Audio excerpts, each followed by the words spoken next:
नमस्कार। आज हम एक बहुत बड़े दावे को समझने जा रहे हैं। एक ऐसा दावा जो भारत की डिजिटल इकोनॉमी को शायद एक बिल्कुल नई दिशा दे सकता है। सवाल सीधा सा है, क्या पाई नेटवर्क सच में भारत के लिए एक नई आर्थिक क्रांति ला सकता है? तो चलिए इस पूरे आइडिया को परत दर परत खोलकर देखते हैं। देखिए, ये जो पूरा विश्लेषण है ना, वो इन दो शब्दों के इर्द गिर्द ही घूमता है। सट्टेबाजी, जिसे सिस्टम से बाहर करना है, और योगदान, जिसे सबसे आगे रखना है। तो ये सिर्फ कोई टेक्नोलॉजी में बदलाव की बात नहीं हो रही, बल्कि सोचने के तरीके में ही एक बुनियादी बदलाव का दावा किया जा रहा है। आज की हमारी चर्चा इन 6 हिस्सों में चलेगी। हम सबसे पहले भारत के अपने डिजिटल रास्ते को समझेंगे, फिर देखेंगे कि ट्रेडिशनल क्रिप्टो यहाँ फेल क्यों हुआ। उसके बाद हम कंट्रीब्यूशन बेस्ड इकोनॉमी के इस नए कॉन्सेप्ट को जानेंगे और आखिर में बात करेंगे कि भारत के लिए इसका असली मतलब क्या है और भविष्य में उसका रोल क्या हो सकता है।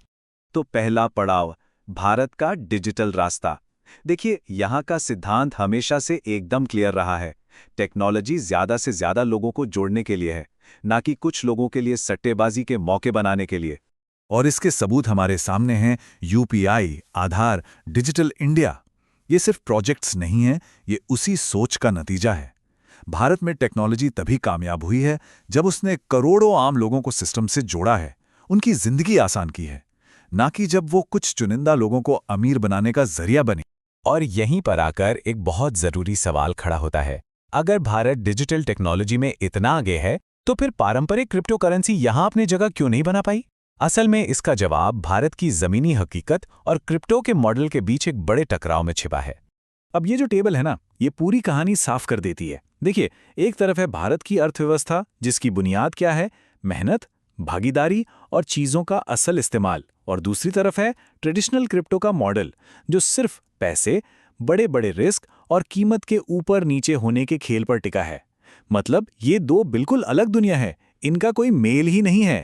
तो इस विश्लेषण का सीधा साधा निष्कर्ष यही है कि पारंपरिक क्रिप्टो मॉडल को कभी भारत की जमीनी हकीकत को ध्यान में रखकर बनाया ही नहीं गया था। इसीलिए यहाँ एक बिल्कुल अलग सोच और एक अलग सिस्टम की जरूरत महसूस हुई। और ठीक इसी जरूरत के जवाब में पाई नेटवर्क एक ऑल्टरनेटिव के तौर पर सामने आता है। ये एक ऐसी इकोनॉमी का प्रस्ताव है जिसकी नींव पैसे या इन्वेस्टमेंट पर नहीं, बल्कि लोगों के योगदान पर रखी गई है। इस मॉडल की सबसे दिलचस्प बात ही यही है कि इसमें घुसने के लिए आपको पैसे लगाने की जरूरत नहीं है। इसने उस सबसे बड़ी दीवार को ही गिराने की कोशिश की है जो करोड़ों भारतीयों को क्रिप्टो की दुनिया से दूर रखती थी, यानी पैसा। तो अगर पैसा नहीं, तो फिर क्या चाहिए? जवाब है आपकी पहचान का सबूत और नेटवर्क में आपकी एक्टिव भागीदारी। सिस्टम को आपके पैसे से मतलब नहीं है, उसे इस बात से मतलब है कि आप एक असली इंसान हैं जो नेटवर्क में कुछ अच्छा योगदान दे रहा है। पाई नेटवर्क मॉडल के ये कुछ खास पिलर्स हैं। केवाईसी से हर इंसान की पहचान पक्की होती है। आपके योगदान और भागीदारी से नेटवर्क मजबूत बनता है और पूरा फोकस असली इस्तेमाल पर रहता है।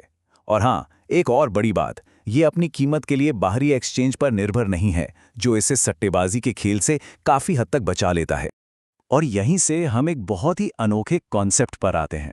एक ऐसा सिस्टम जहां किसी चीज की वैल्यू उसकी कीमत से नहीं, बल्कि उसके प्रमाण से तय होती है। ये वैल्यू को देखने का एक बिल्कुल ही नया नजरिया है। ये लाइन इस पूरी सोच का निचोड़ है, समझिए। सारा फोकस इस सवाल से हट जाता है कि कीमत क्या है, और इस पर आ जाता है कि क्या ये जो काम किया गया है वो असली और वैध है।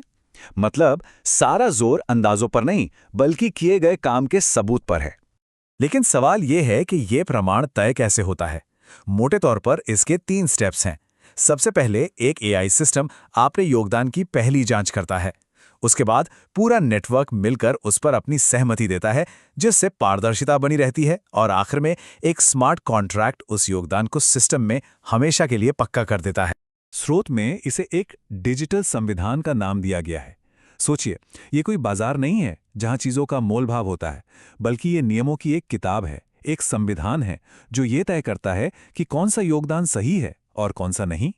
अच्छा, अब जरा इस थियरी से बाहर निकलकर ये देखते हैं कि इस पूरे सिस्टम का भारत के आम लोगों के लिए, हमारी अर्थव्यवस्था के लिए जमीनी स्तर पर आखिर मतलब क्या हो सकता है।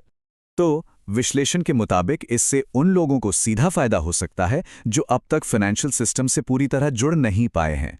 जैसे कि गांव में काम करने वाले लोग, फ्रीलांसर, छोटे मोटे डिजिटल काम करने वाले और यहाँ तक कि हमारे गली मोहल्ले के छोटे व्यापारी, ये सब अपने काम और योगदान की सीधी वैल्यू पा सकते हैं।